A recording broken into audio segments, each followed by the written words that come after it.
സമയം ഞാൻ വെയിറ്റ് ചെയ്തിട്ട് ഇത്രയും ഒരു മഹാദുരന്തം സംഭവിച്ച ഒരു സ്ഥലത്തുനിന്ന് വന്ന എനിക്ക് ഒരു നീതി കിട്ടിയില്ലെങ്കിൽ പിന്നെ ഇത് ആർക്ക് വേണ്ടി എന്തിനു വേണ്ടി നിൽക്കുന്നെന്ന് എനിക്ക് ചോദിക്കാൻ പോലും ഉള്ളവർ എന്റെ മുന്നിൽ ഇതുവരെ എത്തിയില്ലെന്നുള്ളതാ. ചോദിക്കാൻ പോലും ഉള്ളവർ ഇതുവരെ എന്റെ മുന്നിൽ എത്തിയില്ലെന്നുള്ളതാ. ഞാനപ്പോ ഇത് ആരോട് ചോദിക്കും? ഞാൻ ആരോട് ചോദിക്കാനാ? ഞാൻ ഇവിടെ കിടന്ന് തൊണ്ട വണ്ടി ചത്താലും ഞാൻ ഇവിടുന്ന് എഴുന്നേക്കുന്ന പ്രശ്നമില്ല, ഞാൻ എഴുന്നേക്കത്തില്ല. ഇങ്ങനൊരു വകുപ്പുണ്ടോ? ഫിഷറീസ് ഡിപ്പാർട്ട്മെന്റ് എന്ന് പറഞ്ഞിട്ട് ഞാൻ ആരെയും കണ്ടില്ലെന്നുള്ളതാ.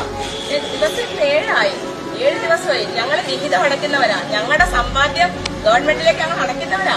ഞങ്ങളെ സംരക്ഷിക്കാൻ വേണ്ടി ഗവൺമെന്റ് എന്ത് ചെയ്യുന്നെന്നാണ് ഞാൻ ചോദിക്കുന്നത്.